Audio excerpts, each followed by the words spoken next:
everyone looking down at you. But anyway, so thank you for coming. My name's Phil. I'm the Deputy Director of Language Assessment at the University of Reading. And I'm going to be talking a bit about involving students in the assessment of writing, as you can see from that, and particularly about assessment criteria, and particularly thinking about how assessment criteria might be used with genre approaches to writing, and some of the tensions involved, I think, when we're trying to assess genre approaches, the learning, the teaching and learning of genres.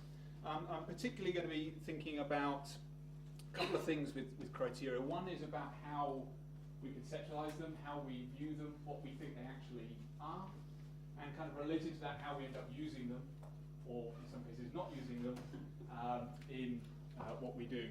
I'm afraid I haven't got deconstruction anywhere in the title. This might be seen more as tweaking rather than deconstructing. We'll see how we go. We'll see how deconstructive I get. I don't know if you can see that okay at the back. I kind of feel that part of the tension in using assessment criteria with genre approaches is kind of encapsulated here with the teacher saying, I expect you all to be independent, innovative, critical thinkers who will do exactly what I say. The tension of trying to, I almost want to say prescribe, and I don't quite mean it that strongly, but getting students to kind of learn the kind of things that we want to learn, but at the same time trying to engage them to be critical, to go beyond what we told them, to think a bit more about what it is that they're writing and why they're writing it. And I think this is true for sort of genre approaches generally, and I think also when we add in assessment criteria, I think this tension is something that people might be familiar with. So this K and W Evans study goes back quite a long way, but I think the issue is still quite prevalent. Certainly certain teachers seem to suggest that sometimes using a genre approach can give an imposed rather than a responsive notion of text. So they feel that you're kind of prescribing the way this should be written very precisely. Students are kind of doing that, and that's okay, but it's a very restrictive way of doing it. Of course, Hyland would say there's nothing inherently prescriptive about a genre approach, but I think it's thinking a bit about how do we go about teaching writing so that it's less imposed, there's more space for students to be creative in what they're doing, but that it isn't just free for all, you just go off and do whatever you want to do. So I think this is something that's very useful in, you'll be very familiar with it. Again, this goes back quite a way of thinking about a teaching and learning cycle with genre approaches where a bit of context is built first before you start sort of modelling, deconstructing texts, and then kind of trying to reassemble using, University of Bristol have something very nice they're doing on their pre-session at the moment where they have sort of these key words that have come from an article and students are kind of working together to reassemble things in their own way, and then maybe comparing with how the article looked originally and how they've come up with their own sort of version of that. So they gradually get more confident and independently can construct the text. And this is probably familiar to all of us who do writing genre approaches. But what it doesn't seem to say much about is assessment. I think once you add in assessment on top of this, I think we start to think a bit more about, well, at what point are we using criteria here? Is it just the final assessment of all of this work?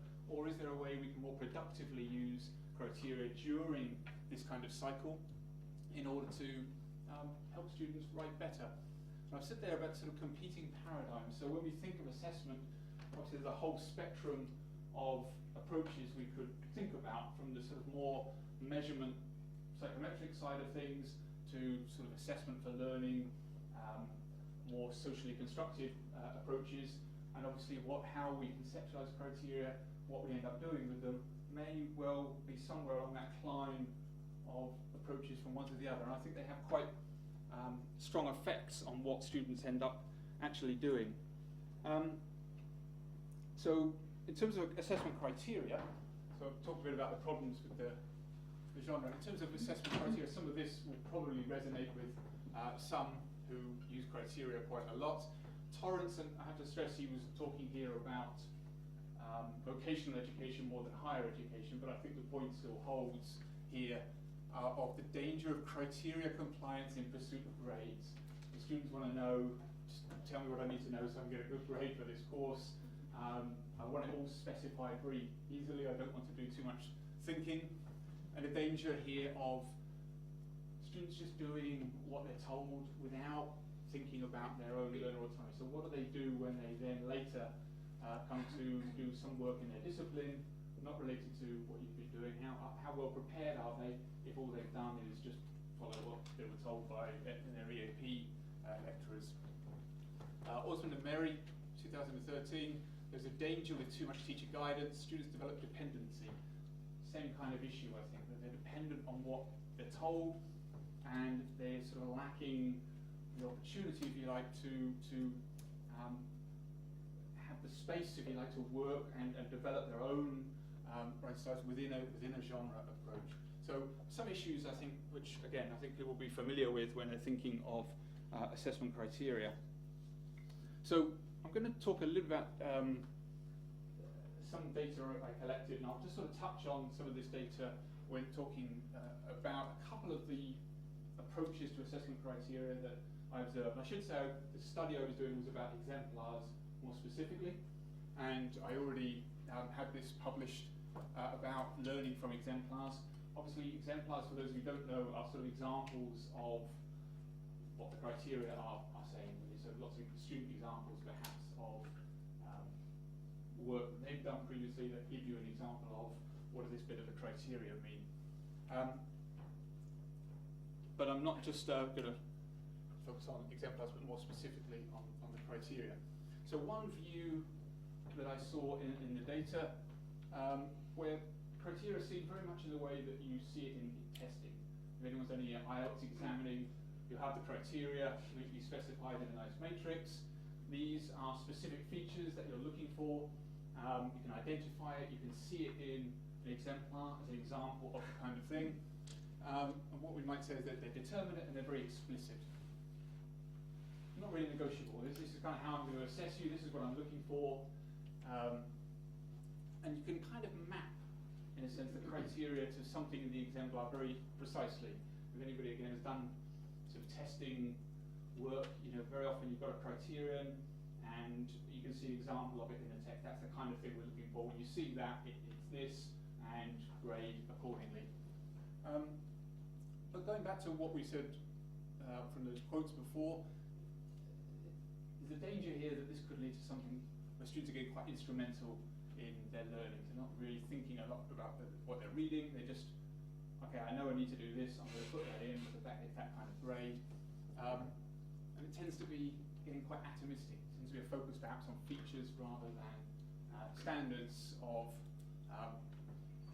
the standards of work that students are after. So just a couple of examples of this, a couple of teachers. So I should say, I looked at 12 EAP teachers in a Hong Kong context, and these teachers were all teaching EAP to students, and I sort of observed them all and interviewed them as they were using exemplars and criteria in class.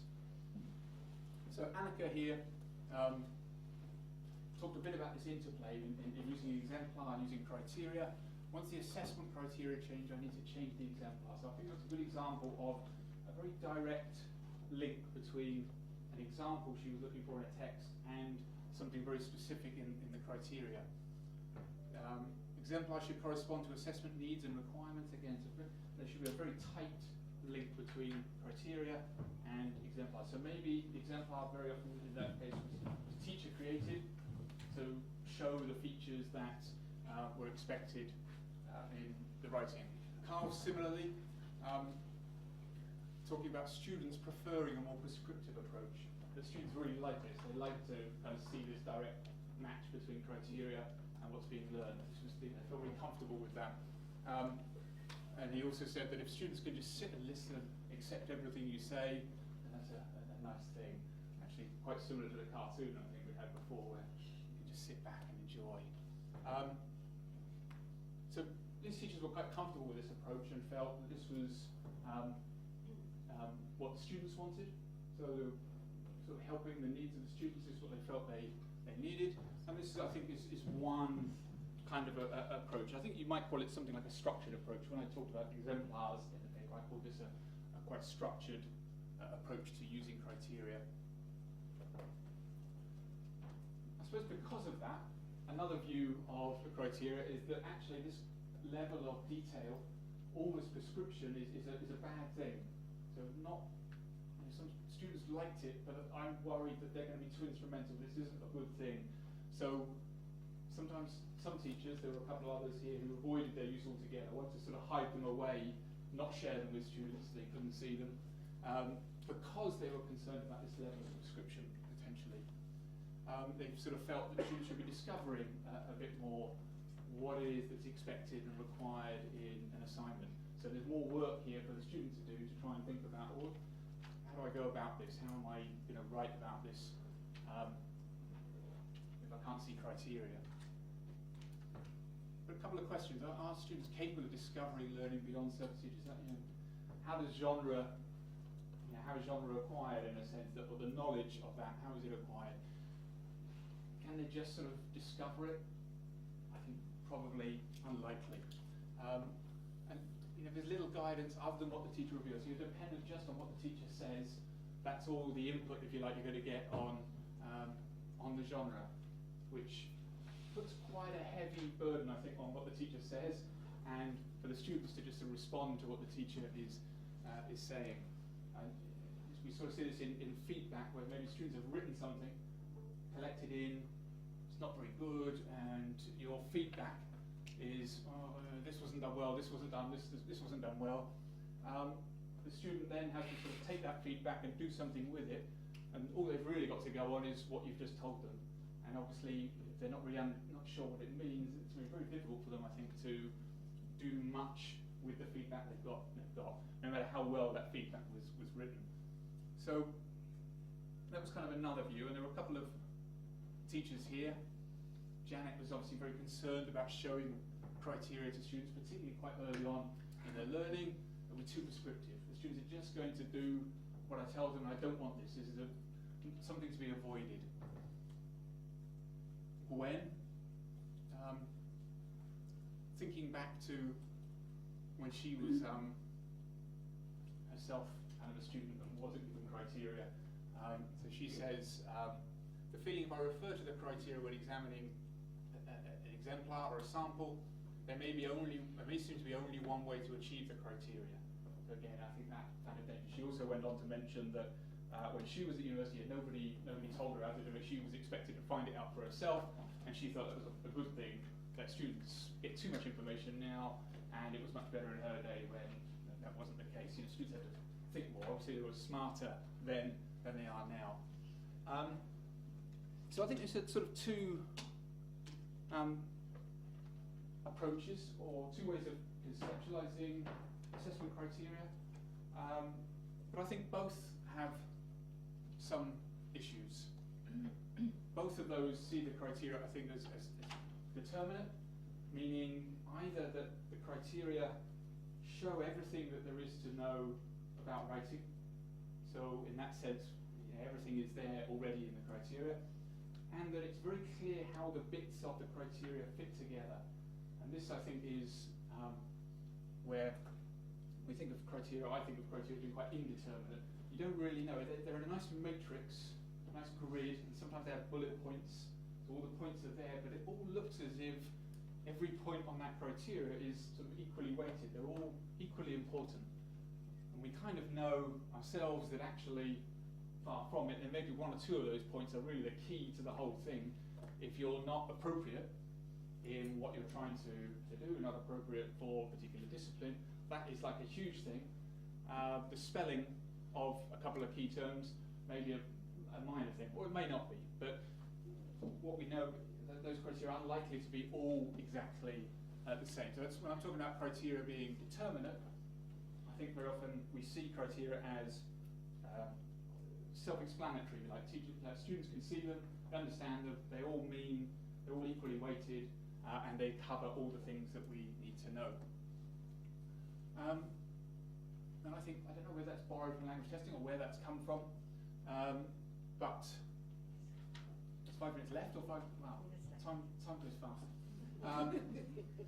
So whether that's borrowed from language testing or just sort of from somewhere else, I'm not sure. So in terms of the criteria use, very often these sort of approaches that were being talked about before don't seem to acknowledge the role students have, or they're not really involved in the assessing of their own writing.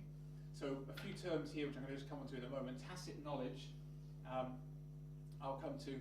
Mediation and dialogue, I think, are 3 things that are really important for conceptualizing criteria and using criteria that I think go some way to helping students develop their writing more and get more involved in what it is that they're doing. So I'm not going to spend a lot of time on this, but the 3 things I've just mentioned there, knowledge is seen as emerging from the interaction of voices. So when people are talking together, that's when we can transform our understanding, really think about what something means. So I think that's a very important thing with criteria that the 2 approaches I've described don't really get at. Tacit knowledge, knowing more than we can tell. So the idea that the criteria give us some information, but there's lots there that we just can't put down in writing. There's more that could be done that isn't done. And mediated learning, that what we want to be trying to do is help people help themselves, ultimately.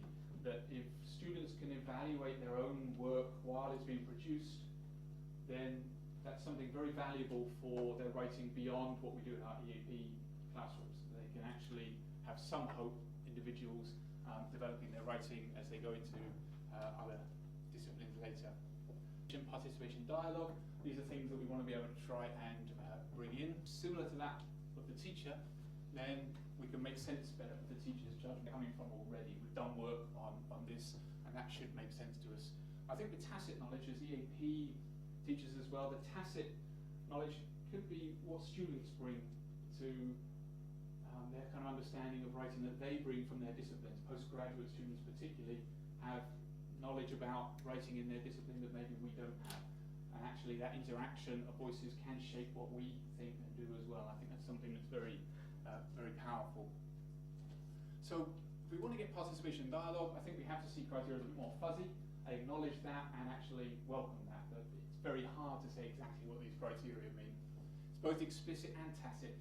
How does appropriacy link with spelling? That's something I think only comes about when you talk about it. It's not present already just by looking at the criteria. We don't want to be overly atomistic. We want to view things holistically. I'm not suggesting it's holistic marking and that individual criteria don't matter. I think there's kind of wide acceptance that having separate criteria is helpful, at least of all for diagnostic purposes for students. Students, if they're fuzzy with you about what that really means, and is this an example of it, then I think that is a very important thing for how we might think about criteria use. So kind of things, you may have done some of these sort of things before. Things like grading, so we have some samples and students have to rank order them. Maybe you could do this without the criteria to begin with. They rank order and then they might use the criteria later to decide and argue and disagree and agree about what's high, what's low, what's in the middle, why. And the teacher's role there is very important, I think, in mediating that dialogue, trying to get them beyond surface features. This one's better because it's got better grammar, to really looking at, well, okay, what are they actually doing and what's the writer doing in this bit and how does that help them construct their argument. Maybe as a feedback exercise, so ask the students to grade themselves before you give them any feedback. So sometimes if we have a writing consultation, while they're sitting there waiting, you can give them their work back, they can try and grade it themselves using the criteria, and then you have your discussion. That's a little limited, it's just a student-teacher interaction, but that kind of thing could be developed. I think peer comparisons, I think, are really important, and if done well, can be really helpful. So what's the most important difference? So not just that they are different, but what's the most important difference? Getting them thinking about what is it that someone else has done that makes their work a bit better than mine. I can kind of feels better, I can kind of see it, but what is it that's different? This done well, I think, can be really good. I won't spend time on it now, but if you have a chance to read David Nichols' work, he does a lot of work on feedback, something called do, compare, and make explicit. Do the work, make some comparisons with it, either with criteria, with exemplars, with course notes, with all kinds of things, and then make explicit what you're getting from that, so that it's there and can be learned from. There's some very interesting stuff at the moment he's doing, and I think that's very useful. So in terms of how we might go about this, and I've had to sort of brush through a little bit, I'm sure. Was it time up? I didn't see. I'm okay, am I? Very good, thank you. So I think using samples of work alongside criteria is a very useful thing. It gives you lots of things to discuss, but you need to be very careful in doing that you're not being overly prescriptive, that students know that there's space to discuss criteria, that you're not just giving them these as models of is exactly what's in the criteria. I think it can be helpful sometimes to partially withhold criteria. Let students work with what they think the criteria are first, and then show them the criteria afterwards. That itself can be a comparison, and can be a point of discussion, and a way of interrogating what they think is true from what they did before without criteria, and comparing them to actually using criteria afterwards. I think it's very important that we get good at leading discussion around assessment criteria. Most of the examples I had in my own data showed that there wasn't really any sort of what I might call real discussion if we were too prescriptive. There's nothing really to discuss. It's more, have you got that right? Yeah. Okay, I've got this. Yeah. Have you got this? Yes. It's more like a checklist. Nothing really to discuss. But if you can work from where the students are, as the discussion, you take what students are saying and build on that and work from that, I think there is potential to change understanding about certain things, to give your own insight on things, and to have students give insights on what you've just said as well. So I think there's great potential there. And when you say something like co-construction, people normally throw their arms up, how are you going to co-construct criteria? I'm really talking about the meaning of some of the criteria. If you have the opportunity to co-construct, then great. In most of our contexts, I think that's unrealistic. We're not going to be coming up with criteria anew. But there's a lot of scope there to, particularly with postgraduate students, but certainly with some undergraduate too, to co-construct meaning about what this means in your particular discipline. I think that can be done really well. Obviously, there's issues of time here. How do we fit all this in? Somehow using samples and working with samples, I think, is a really important thing. I think that there is some sort of knowledge of a criteria assessment practice which is important here. Using exemplars, how confident are we in sharing exemplars with students and thinking they're not going to copy? And professional confidence of the teacher to work with criteria but be open to a bit of adaptation. I think it takes quite a bit on the part of the teacher to feel confident enough to do that and not feel like they're somehow subverting the assessment process. I think if we take it as a given that the criteria are indeterminate, no matter how much somebody tells us these are determinate, I think that can be quite helpful for us in terms of our practice. So I'll just leave you with that quote, which I've just realised has got an extra article in it, but no better way to avoid instrumentalism than to foster a culture of collaboration and negotiation in higher education without the, which I think is a good way. If you're doing this well, I think there is the opportunity to try and move beyond any unproductive copying, instrumentalism, and those kind of things. So a bit over, but hopefully not too far over.